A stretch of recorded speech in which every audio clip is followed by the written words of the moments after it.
Hi అమ్మ, నేను ఈరోజు నాగుల చవితి ప్రసాదాల గురించి తెలియజేయాలనుకుంటున్నాను. ఇప్పుడు పిల్లలు చాలామంది కొత్తగా మ్యారేజ్ అయ్యి లేదంటే అక్కడక్కడ దూరంగా ఉంటున్నారు, పేరెంట్స్ దగ్గర లేకుండా, వాళ్ళ కోసమని చేస్తున్నాను. తెలియక చాలామంది పొట్టలోని మన దగ్గర ఉంది కదా అని ఇంత ముద్దలు వేసేస్తారమ్మా. అన్ని పెద్ద పెద్ద ఫ్రూట్సే కట్ చేసి చూడండి, నేను ఎంత చిన్న చిన్న పీసులు కట్ చేశాను. అన్నీ కూడా ఇప్పుడు ఇవన్నీ 5 ఐటమ్స్: కమల, యాపిల్ అండ్ తీపిదుంప, అరటిపళ్ళు, జామకాయ అమ్మ. ఇవన్నీ కూడా ఈ పెద్దవన్నీ మామూలుగా మనం మూల పెట్టుకోవడానికి. మళ్ళీ ఇవన్నమ్మ చిమ్మిడి, చూసారా అంత చిన్న చిన్న వంటలు చేశాను నేను. మా ఇంట్లో ఎంతమంది మెంబర్స్ ఉన్నారు, అందుకే నేను ఈ సైజ్ చేసుకున్నాను.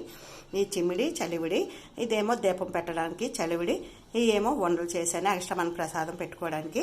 ఇదిగో అమ్మ. తర్వాత ఆవు పాలు, ఒక నాగలటావులు నేను ఇంకా రాలేదు, మీకు ఇది చేద్దామని ఆల్రెడీ ఇప్పుడు నేను పెట్టినాను. మరి ఏ టైంకి ఆడతానో తెలియదు. ఇదంతా మీరు తెలుసుకుంటారని నేను చేశాను. పెద్ద పెద్దవి మాత్రం చేయకండి అమ్మ, పొట్టులో వేయడానికి చిన్నవే చేయండి. ఈ రకంగా చేయాలి మన నాగుల చవితికి ప్రసాదాలు. ఇంతేనమ్మా. మీకు నచ్చేటైతే లైక్, షేర్, సబ్స్క్రైబ్ అమ్మ. Thank you for watching.